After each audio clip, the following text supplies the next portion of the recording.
After leaving, everything is possible. The question is, how does this everything actually look like? This is what we're exploring in this podcast. I'm Janina.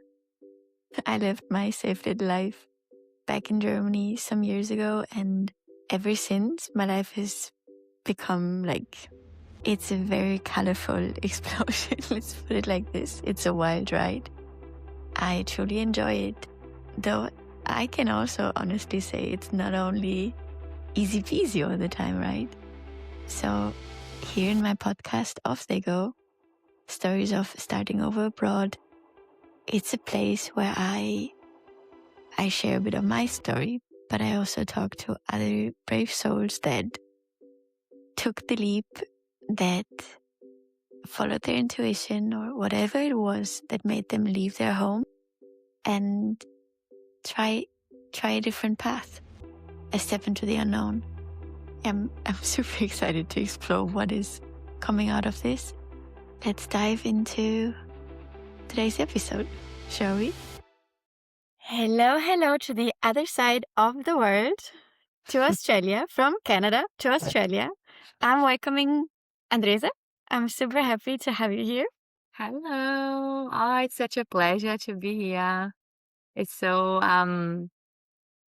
nice to see like a face that, that was so friendly when I was doing a solo trip. So True. so cool. I mean, the way that we met was wild, right?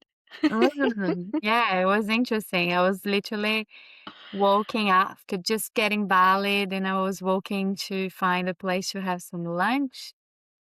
And then what And happened? then I mean, we were in this coffee shop, and then we just ended up having a conversation. It was very briefly, but I remember that, I don't know, there was a connection there. And when I thought about this podcast and who I want to start it with, you popped up.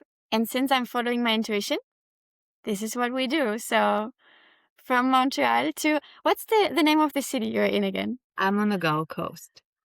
On the Yeah. Gold Coast Gold Coast, in yeah. Australia. It's in Queensland, right on the beach. Summer beach town. And when I look outside of this window, I do see snow.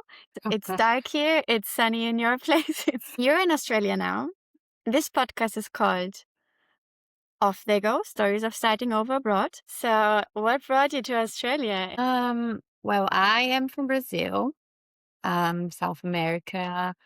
I'm from São Paulo, big city in South America. And in Brazil, the biggest and the largest capital, I would say. It's not the capital of Brazil, but it's the largest financial capital. And what brought me here? There are so many answers for that. And I think every time I investigate within myself, there's more and more answers that I find. But I think initially when I first came, I wanted to improve my English. And if you ask any South America, I think that's the first excuse that they would say. Like they would say, I want to improve my English and move overseas. So when I was planning to move here, it started all when I went to Canada, actually. So in 2013, I went to Canada for a month, and it opened my mind, just like something was planted, a seed was planted there. I was 21 years old, and it was only a month, and I came back, and I was like, I want more of this. Like, this is so cool. Like, I can see different things. So I was always curious.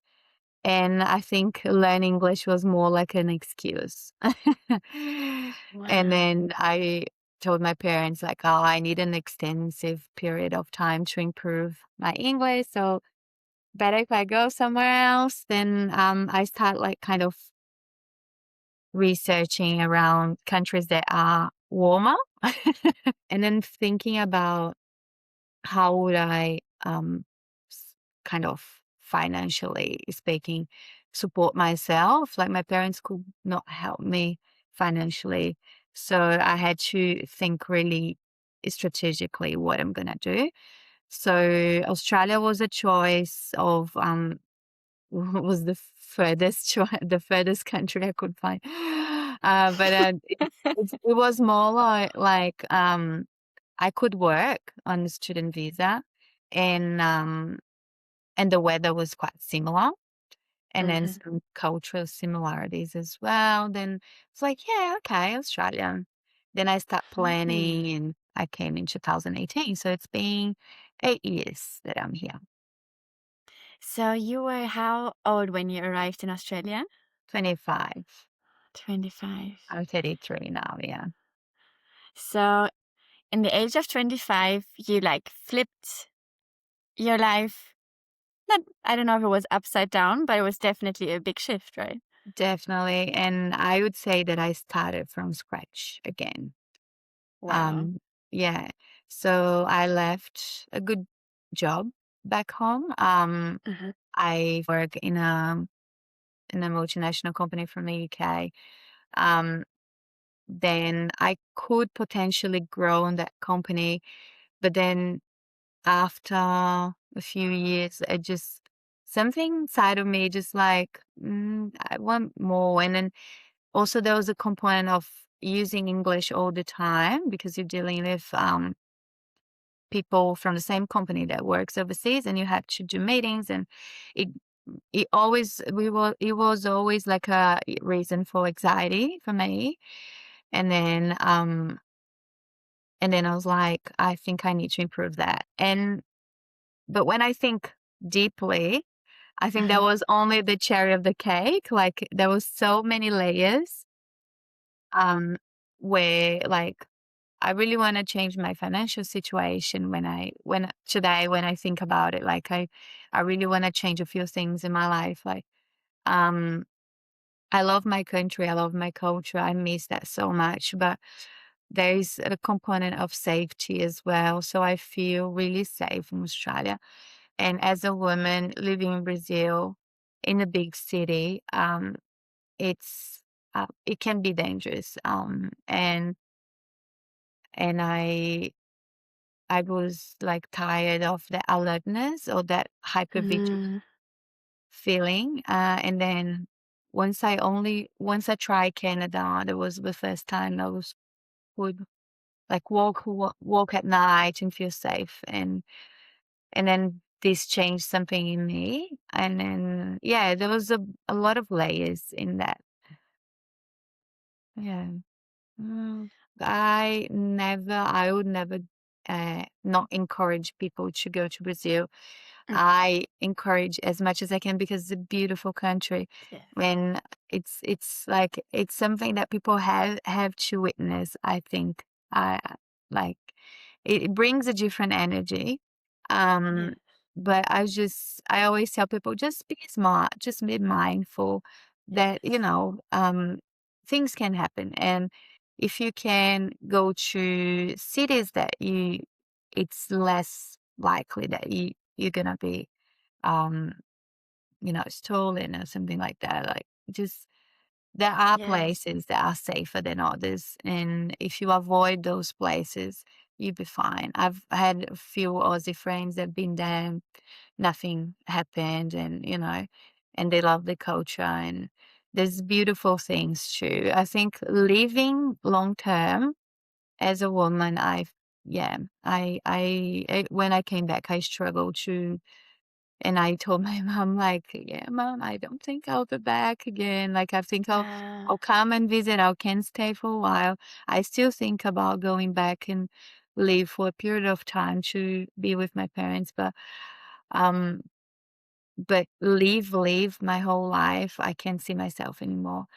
And yeah, and that's one component. Safety is one component of it. I think every woman that lives in South America needs to be really like switch on. And then there was a few things that kind of motivated more to actually take the leap and come to Australia. So I had a breakup too. So a breakup Oh. relationship 1 year before coming.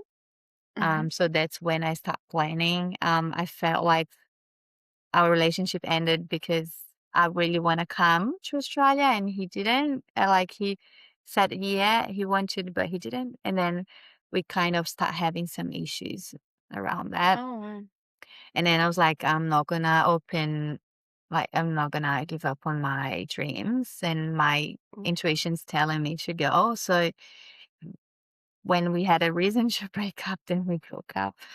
Then I was like, well, that's my opportunity to go. Um, Yeah.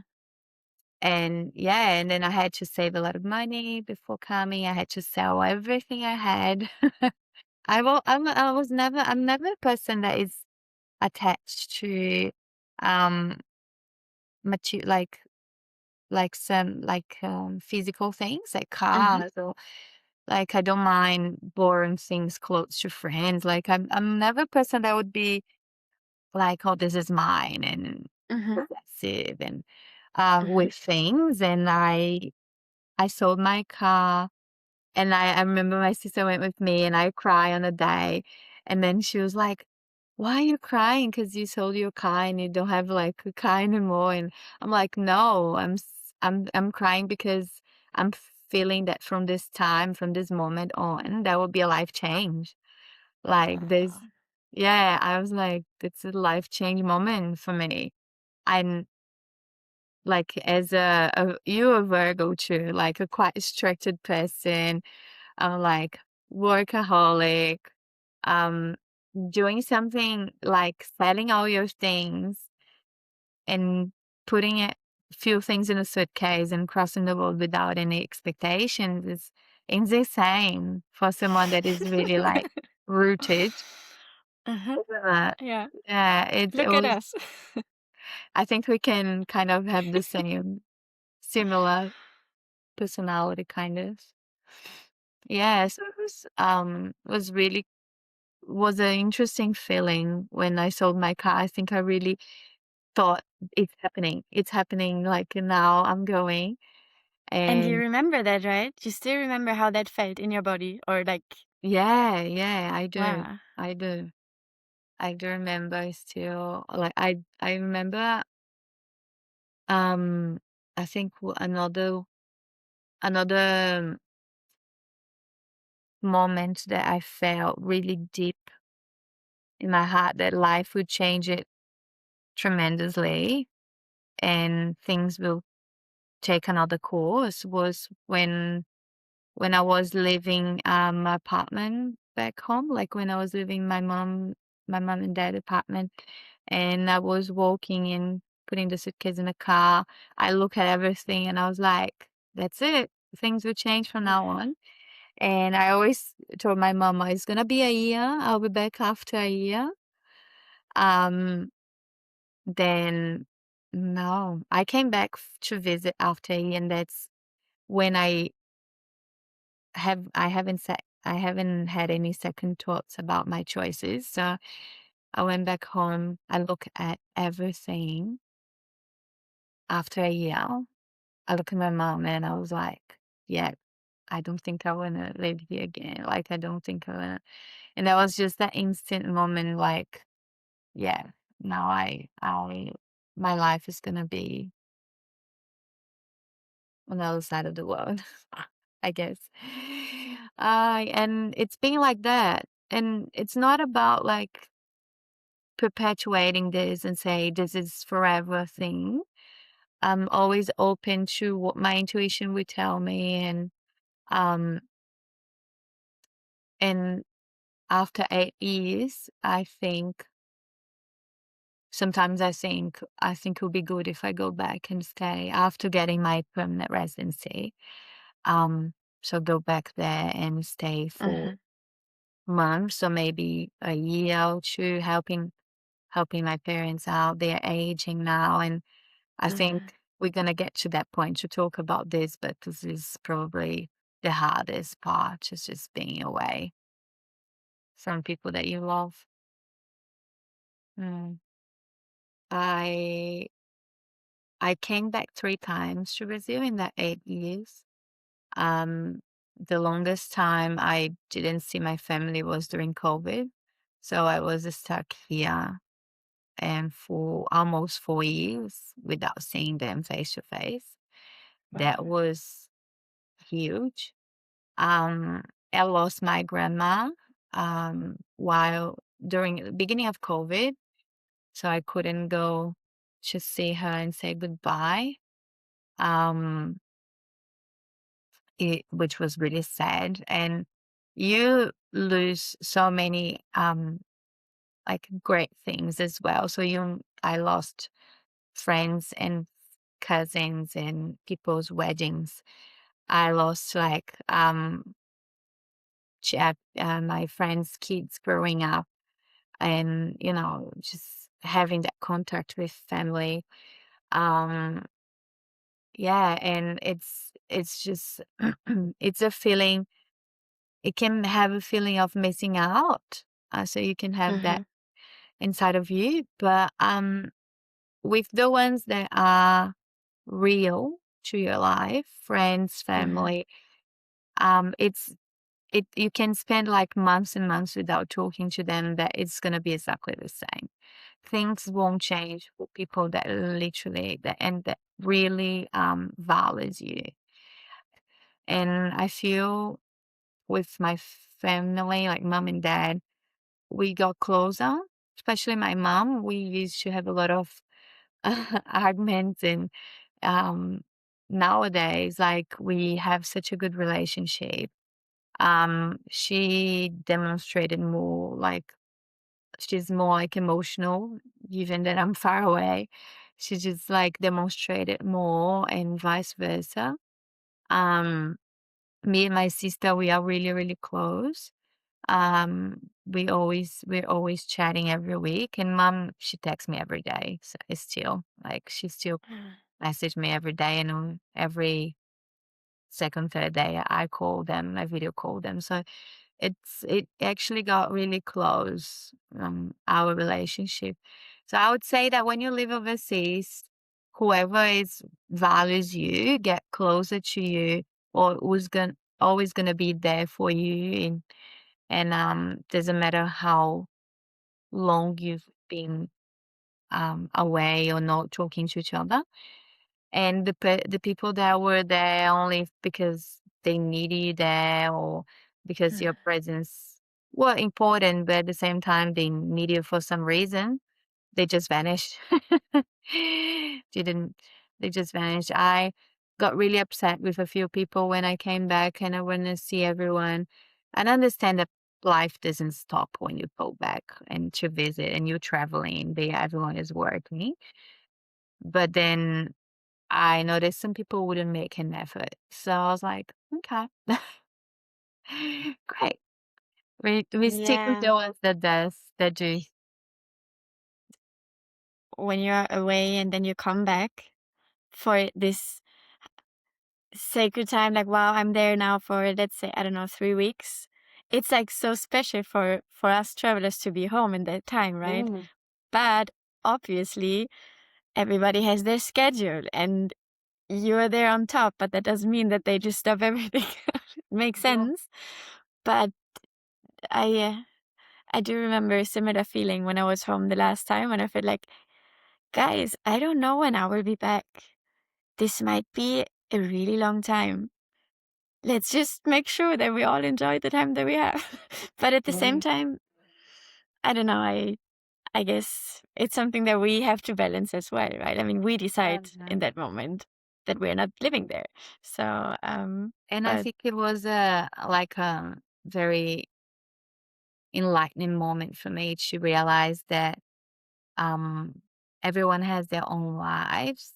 And, that feeling when a person is thinking, oh, but should I leave my country to go somewhere else because I'm feeling that? And then you have things holding you back and people holding you back because you worry about them. And then when you think deeply, you are the only person that can change your life and do things for yourself. Then So coming back to my country and seeing that people were busy and doing their Mm-hmm. own things, that makes me realize that I'm the one that are doing things for my life. They're doing things for their lives. So why Yes. am I holding back, or why people would hold back to not Yeah. travel or not do what they want because of others, Um, and there is a big thing about South American families, especially, Uh-huh.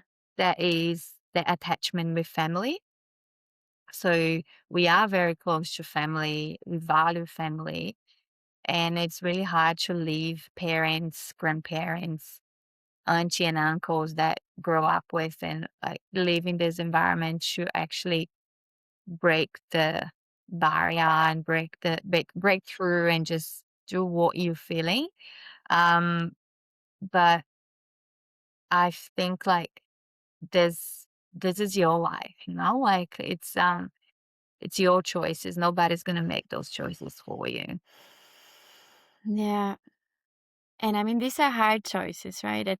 Like it takes it takes a lot. And I mean, I remember that it was, and I didn't even live in the same town or in the same area where my family lives. Since I started, or since I finished school, I was not living with them. So I was not even so close. But still, it made such a big difference to be like, okay, but now I'm not in the country anymore. So, and well, for me, this was already like a big step. And then I can only imagine I mean, we have a bit of a more individualized culture, right? Like, yeah, you do your thing. Whereas in South America, as far as I can, like the sneak that I got into this is a lot more like Blended, yeah.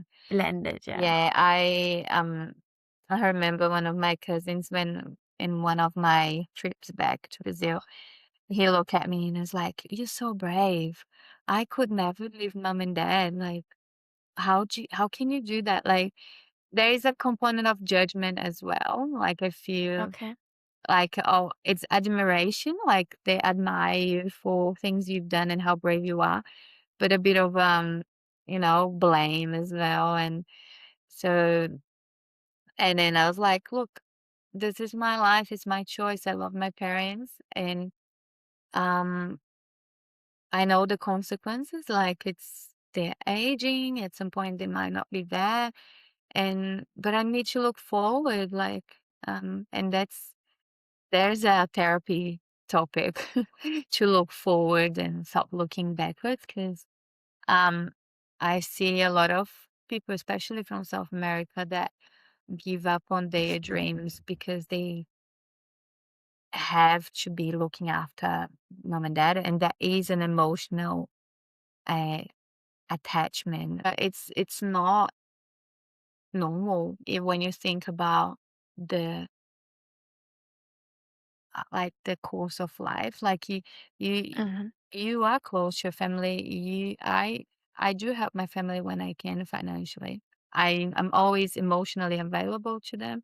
But if I'm not here, if I'm there to please them, then I'm pleasing them and not me, you know? And I even believe, I mean, obviously that comes from the perspective of someone that also left, but I do believe that when we follow this inner calling, like this intuition, this like when we're I can only imagine that you try to resist this feeling for a while. Like, I Mm, don't know if it was like this for you, but I kind of numbed it for a while. And I was like, no, no, it's okay here. I can do vacations. But at mm, some point it took over. And what I, what, what I reflected on when I was home the last times is that I just felt if I stayed here, I would shrink. mm, I would lose my color. And mm. that would not Got be me. good for anyone. At Mm, the same time, like there was some contemplation that I came up with. I just felt I can't. I would love to want this. That mm, is a thought that I had a lot in my life. Like, oh my God, why can't I just want this?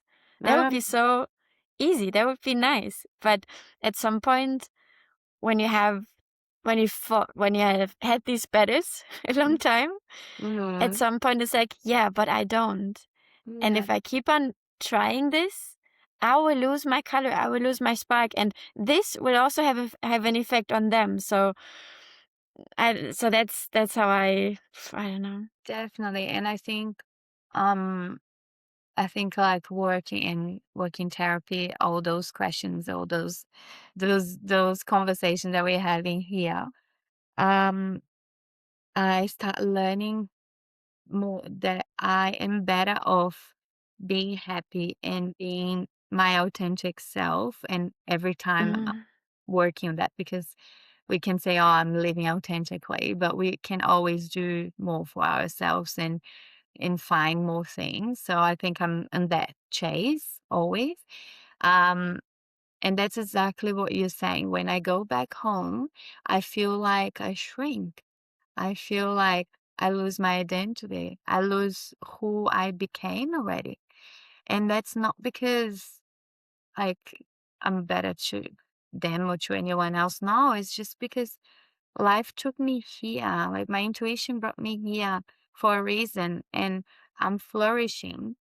And then when I go back for so many reasons, that is circumstances that shrink my personality. They put me in a box that I'm not no longer fit in that box. And yeah.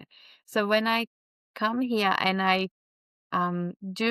be my I'm my best version, and I try to be every day, like I do my runnings, like I do, like I'm more active, I'm eating healthy, like I'm a better person in terms of like mental health and emotional health. Like I feel like I'm more mature. Like I feel when my parents see that, they actually mhm, um they are not only proud, but they can learn also from it. Whereas if I'm yeah, there, I think I'll be so shrink that I would not be like a, like a role model or I know.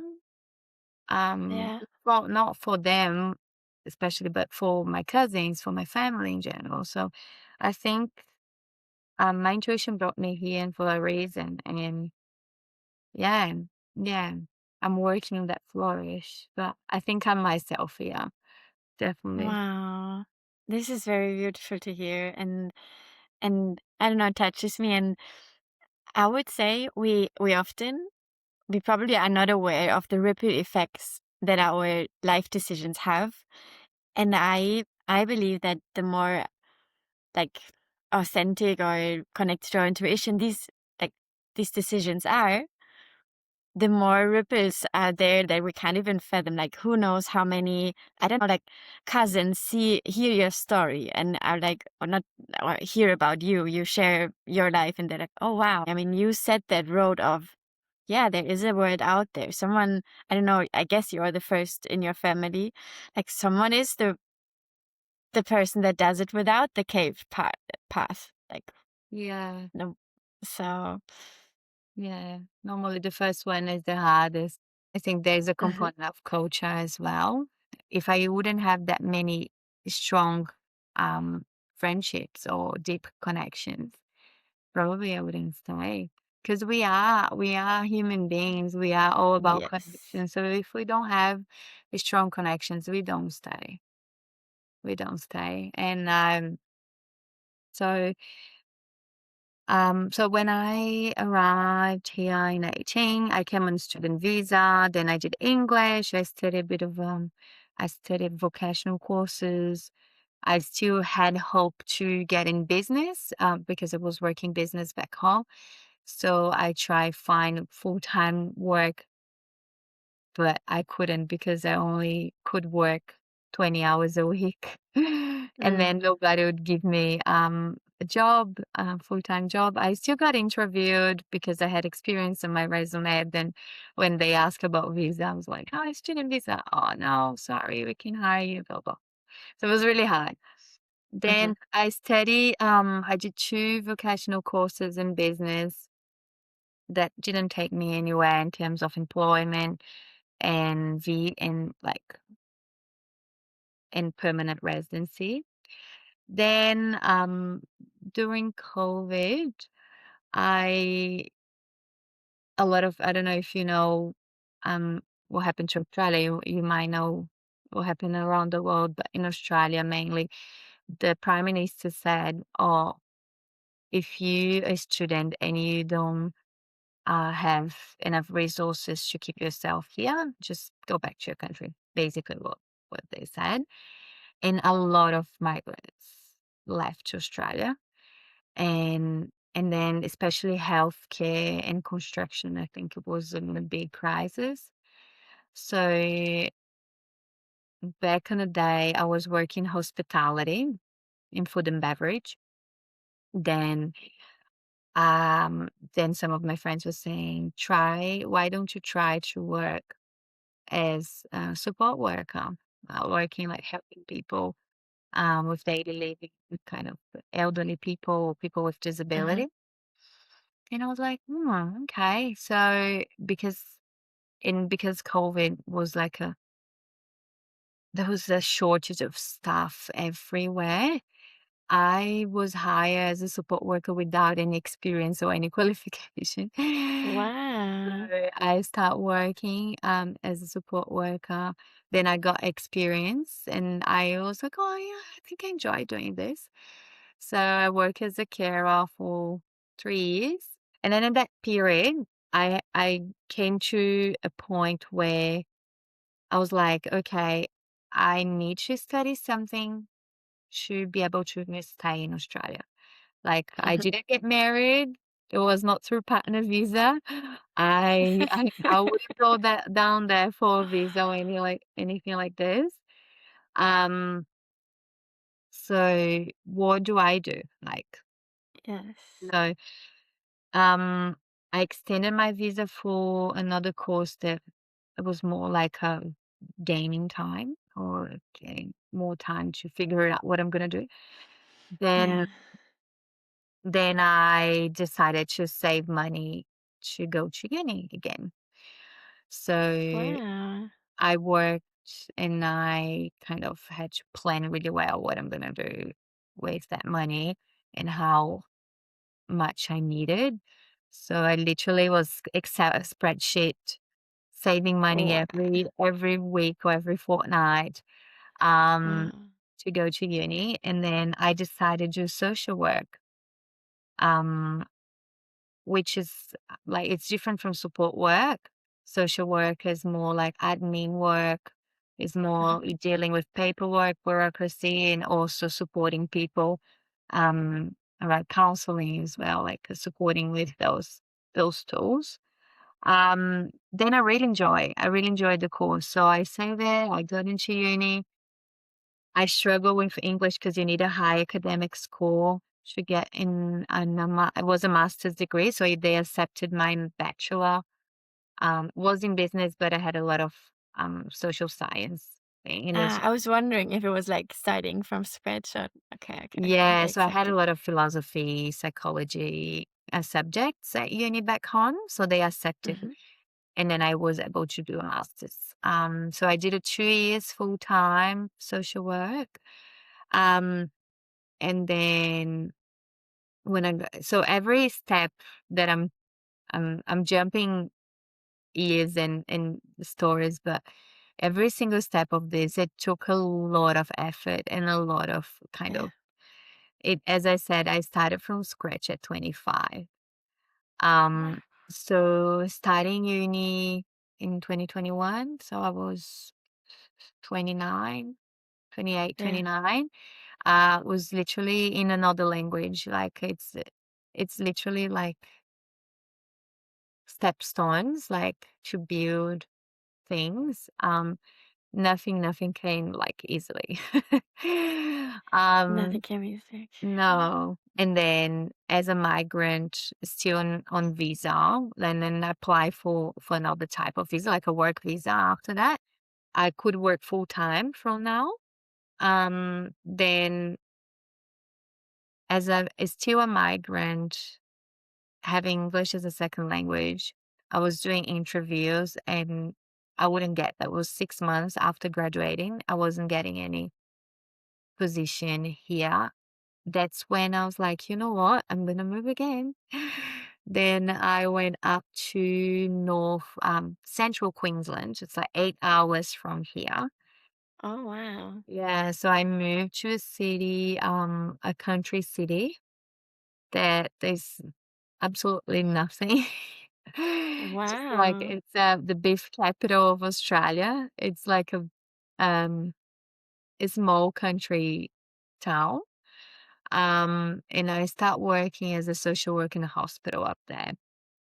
So I think because regional areas they are so desperate for healthcare workers, and Mhm, once I did an interview there, like I passed it straight away.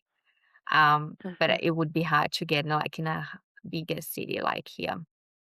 So I Okay. went up there for 14 months. It was initially 7 months. Then I changed jobs up there. I was in hospital. Then I changed it to rehab, mental health.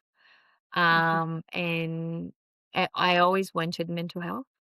Then mhm, I worked there for like a year in mental health. I think it's more about purpose, and I always mhm. don't believe in coincidence. I believe that things just means to be. I think I mean to be up there, and when I talk Mhm. about isolation and not having that deep connections, I really felt that up there, Um, and hit me really hard. And I was like, wow, I didn't realize that I wouldn't be in Australia if it wasn't for my connections. So, yeah. So wow. And it's like what just comes up is, I mean, you work in mental health. Like it is, I mean, it's super responsible. It's an incredible job you're doing. And I sometimes feel that through this traveling, and it doesn't have to be traveling, like whatever it is, like through these life experiences, also those that might feel a lot more challenging than we would maybe like them to be, which I can just imagine you being in this very remote place, not having your your affected circle my around mental you. health. Mm, I can imagine that you really felt like that you. I mean, this is what when we talk about resilience, right? Like mm, we experience something and we learn something from it, mm, and then also maybe have some decisions which could be, I don't want that in my life. mm, Now I see it is super important for me to be surrounded by people that have like a similar background, like whatever it is, like whatever the learning might be, right? But mm, sometimes I feel like I need to go out of my comfort zone, mm, and then I kind of rephrase it afterwards, like, yeah, that was so good because wow, now I know how it feels like when it's cold all the time. mm. Look at me, and that is like just a stupid example, right? I see. I have a good example for resilience. It's just like that elastic. I have one Mhm, here. mhm, mhm. Resilience is like this. Like Yes. as you can stretch as much as you can. It's the capacity of go back here and come back there. And I think when you move Um, overseas, is that thing just the capacity to go from really mhm, stressed to come back to who you are, and it's just increased. I was literally mhm, reflecting on that. I I remember when I was deciding which city in Australia I would move in, and then I was like, oh, everyone goes to Sydney. Everyone knows Sydney. Sydney's so well known. I'm not everyone. I wanted to do different. And then I was entry. I was between in between. I said in Portuguese now. I was in between Gold Coast and Brisbane. I in my first year in Australia was Brisbane. So I went to Brisbane because it was the biggest city. It was it felt safer. You know what I mean? mhm, Because Gold Coast, what it means from a girl that grew up in a big city moving to the beach. It was too. It I blew my see. mind. I was like, am I crazy? Like, what am I doing? Like, Step, step, this step. is too Mhm, much for me. This mhm, is like mhm. living on the beach. Who am I thinking I am? Like, who, wow, like, what a, how can, That came up. Oh, interesting. yeah, yeah. I'm like, like, how can I? think that I'm able to live on a beach. There's no enough jobs there. Like, it's a beach. Like, you come from a big city, so you have that mentality, and then your resilience builds so much over time that I not only live on the beach, but I love living here.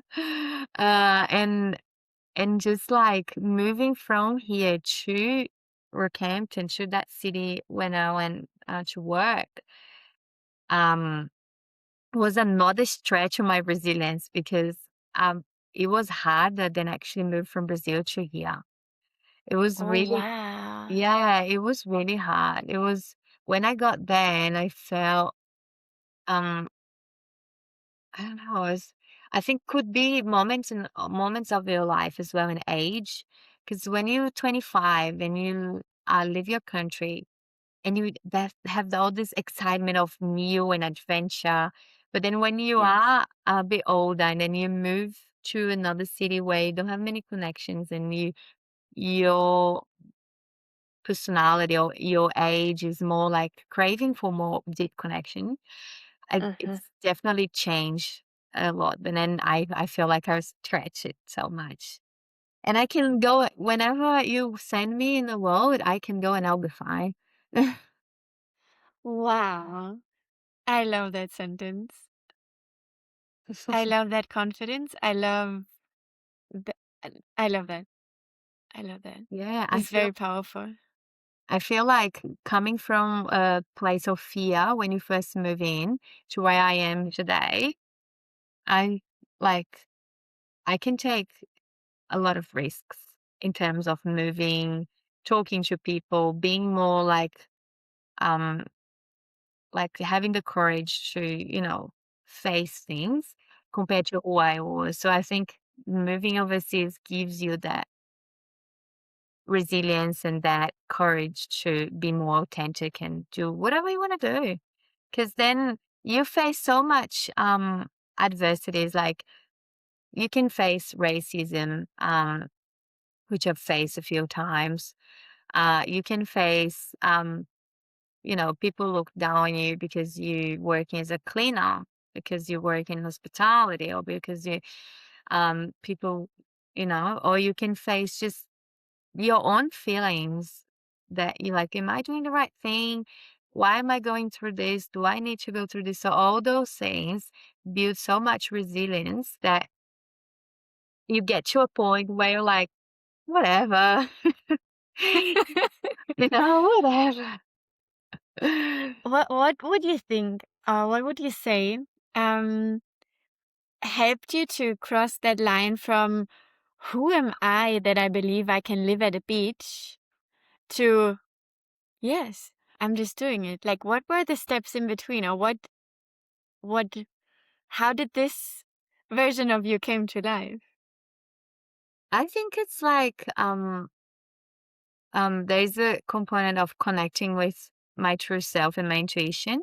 Because when I moved from Brisbane to the Gold Coast, um, there was definitely a component of safety because I got a job here. That's why I moved. Um, so I won't say that, oh, y- like I can be hypocrite and say like, oh, I follow my intuition and yeah, that leads me here. No, I needed to have some safety to do Uh, things slowly, and that's how uh, we build courage. It's like, oh yeah, okay, so I have this, I had the job. It's not a safe job. It was like a casual job, but then my intuition's telling me go there. Then you come. And then after I think a few weeks, I lost that job, but I was here already. So what I'm gonna do?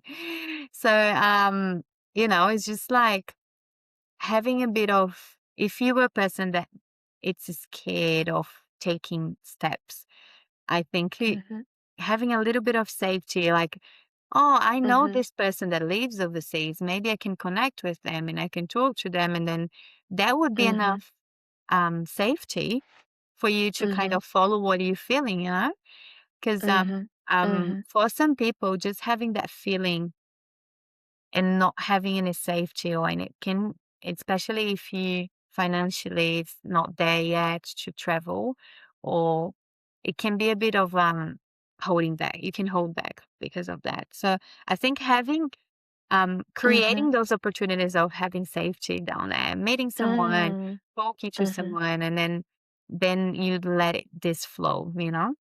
Because when I came to Wow. the Gold Coast after that job, I lost that job in the first few weeks because it was raining. It was a restaurant right on the water, like on the beach, and then they were like, "Oh, no, we don't have shifts. We don't have like any shifts for you this for the next few weeks because it's the raining season." I'm like, "Great, thank you. What I'm gonna do now?"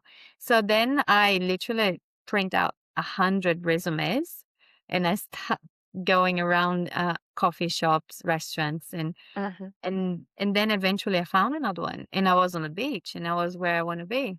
So, um, yeah, I think it's more like following it, but find something, chase something that gives you a bit of balance.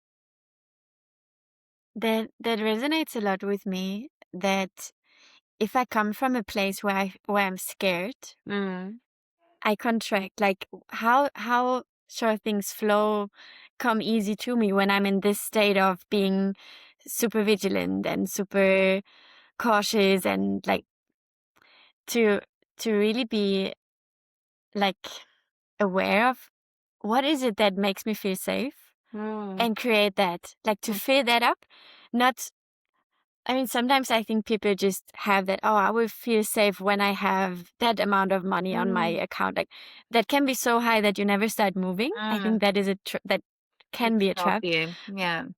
But like to have this, to get this awareness, what is it that I need to feel safe? Is this amount of money? Is it this type of, like, whatever? I think I don't know what it was for you, if it was mainly money or something else, like what, or connection, right? You said Mm, people that did it, or people who live there, and to gain awareness about that, and then inviting that in or mm. going for it. Yeah, and for That people is a that is nice listening, reframe. could be just listen to us and listen to our examples and saying like, okay, it it's scary, but it's not that bad, or like, oh, someone has done it, you know. Um, Oh yeah, you're right. Like I would say that if I hadn't had my Instagram feed the way that it was, which was filled with many women who did that, travel like who meal. started traveling, who just were like, okay, I try something else. Wow, she just does it. Like that Mm, was definitely something that helped me create an environment where I ended up being like, why not try? I mean, I'm not the first person who does it. And I guess that's when I travel also, and I'm in this weird, like, I went from Kyrgyzstan to China, and I heard someone did it. Hitchhiking, someone did it. Okay, I'm doing it.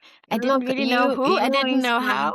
you inspire me so much to, you know, even though I've been here for so long and I've been through a lot of things to be here. You inspire me so much. So when I met you, and I think I told you this, because when you were telling me that you left and you were planning as you go without having much like safety, and then you went to countries where people normally wouldn't think of, or like you went to, what is that, Kazakhstan, or which country did you go? Kyrgyzstan. I was in Kyrgyzstan. Kingston, yeah. So it's all those things. I was like, wow, inspire me so much to take the leap and do trips that are not usual, or just get into the know, you know. And as a woman, that's really brave of you. And doing the podcast will inspire so many people, I have no doubt. Hmm. Um, yeah, it is. I think it is nice to create a surrounding for ourselves where we are so inspired, like to create an environment where we feel inspired.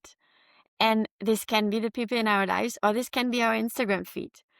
I mean, we can, like, depending on what we do there, the algorithm feeds us these things, right? Yeah. And to be aware about that. And that's something that I really try these days also. Like now, like doing the podcast. So I'm like, okay, let's put my awareness there, and like to really have it's a way of creating a momentum, like to to to put my attention there, right? I guess that is, yeah, Yeah, and it's something. sometimes I've heard from someone that messaged me once, someone from Brazil, like was like a big text saying like, "Oh, you um like you inspire me," but and then at the end Mm, said like, you never know how much people you might be inspiring by being who you are and doing things that you're doing and being and same to you, like you don't even know like how many people might be inspired by your example. And we see the world that we're living today, like how many people desire and really need to flee their countries for um I would say much more reasonable or much more serious reasons than what I yes. did, um and yeah, and that's why I think you're promoting that community of you go, like, you know, be who you are, like leave your country if you don't feel safe, or like do what your intuition's telling you to do for yourself. Yeah, I guess that is something that I would love to have as a message, like whatever it is, this inner voice, like let's we don't need, I mean, we don't have to jump like right away, but to at least listen to it, like give Planting the this a seed. voice, right? Yeah. At least a bit, because I mean, I'm German and we are so connected with our brain, and everything has to make sense and things have to be in a certain structure, and to open up to there might be more than logic. And I was the person, I remember my best friend in school, she had this idea when we were in 10th grade. Oh, I might go to Spain. Like two friends, they were like planning they will go to Spain after school. And I told them, guys, that doesn't make sense. We learn French. We should go to France. That's where I came from. That was the logical Because Janina you're when I was 16. I was like, that doesn't make sense. Why would you go to a country? There is another country you speak the language. Funny enough is that when, like, that was 10th grade. And then after 13th, that's how long we go to school in Germany, or at least I did. I went to Spain without speaking Spanish. So like 3 years later, I things changed already. But I mm, remember myself, I recall myself saying this thing, like it's so unlogical, it doesn't make sense. Why would you do that? And now I'm like, wow, and I have been that person, right? So I don't know. It's wild. it's really funny because it's actually like because I believe it's close, it's not that far, and it's and you were attached to something that was logical. So So you were not connected to feeling. I was very Did they go? Did your friends I've go? come a long way. You came a long way, girl. Oh, Yeah. Did your friends oh. go to Spain? No, I was the only one who did this. Who who didn't? They all stayed. At that point, they might have gone later, but I But was the look, one and in then our you went friends back group that then, left. and then you laughed, and it was like, yeah, look at me now. Yeah. Yeah, I remember after my year, I went to Spain after this year. I wanted everyone to go abroad, and I was like missionary, like you need to go. And then some of my friends were like, just shut up. Like we don't want to hear Mhm. that. I was like, what? It was an important lesson for me because what was my path is not necessarily the path of everyone. And Mm, also like whatever we share, it's our story. It's not mm, about everybody should do that. mm, I would just be happy if we listen to whatever individually is mm, happening inside of us. Not, oh, this is the pause, like now, or this is like the model, and we have to do that to accomplish that. No, your inner roadmap might look completely different. mm. But to get this access, that's what I would love. And I always had that reflection on how I try to persuade people to live overseas or to come overseas. And and then I was like, "Well, why you don't want to come? Like, it's so cool." And I came to that realization of like how people are different. They have I have to respect what people want and what people, Yes. That is for me, like, because for me it is so present to go abroad. Like ever since I don't know, when I was a teenager, I wanted to go to New Zealand to do a school exchange, but my parents wouldn't let me. So after school I was like, okay, you can't stop me now. I'm working, like I will go to Spain, be a common au pair. You can't stop me. Not that they wanted to stop me, however. Um to realize this there are people who have not left their countries and they have the most fulfilling life, and who am I to judge that people have to do that? Not at all. And also the opposite, there are people that have traveled so much, and when you talk to them you feel like, wow, that's another type of horizon. Like I don't know, like it's not you travel and then you automatically gain a certain, I don't know, insight. You Mm-hmm. can not travel and have the most Mm, wide horizon. yeah, Like in your to own have way. this Yeah, exactly, and it's not this equals there's that. no right, wrong. No, and No. there's not one path that is better than the other, and Yeah. that is something that I definitely had to learn because wow, like it's so My cool to be aware. my driver in Nusa Penida, he was so funny, and he's so happy boy, and he seems to be like having deep conversations and talk about his religion and his family. And then when I ask about like going overseas, it's like, no, no, this is Uh-huh.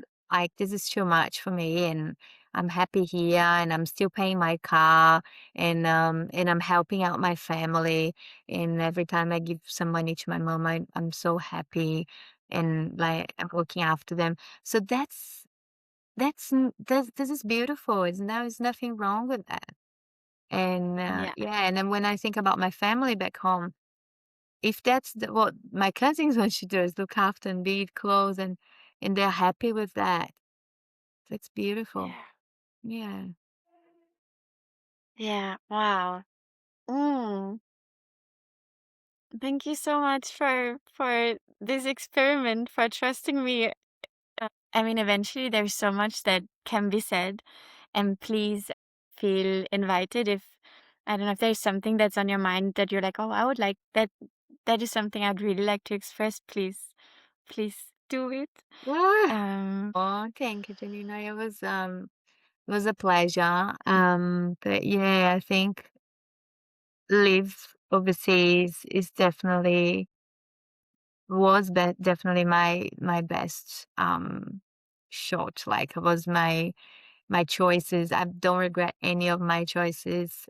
oh, I feel like I did, and I am exactly where I should be. oh Um, man. I do some meditations. Part of my morning routine is having like meditations, and sometimes when I do a guided one that talks like, "Oh, you are exactly where you should be," I have that feeling that it is true. So, Mm, regardless the challenges at work, and I think work is a big thing for me at the moment. It's a really hard area to work in mental health, but um, when I think about who I am, identity, the person that I became after these 8 years, I think like I wouldn't choose a different life. I wouldn't choose differently. And yeah, and it's living overseas, like you like getting I don't imagine not knowing the lovely and amazing people I know, that I met here, and people that makes me grow, and you know. So there's pros and cons, but I think the pros outweighed, uh-huh. definitely outweighed any of the obstacles. But yeah, thank you so much for your time. And um so traveling gives me the chance to meet people like you. So It's true. That's how this very like tiny thread of being at exact the same time in this exact coffee shop. yeah, Wow. Thank you so much. So let's see where we cross paths the next time. Who knows? who knows? Thank you so much. Thank you so much, Janina.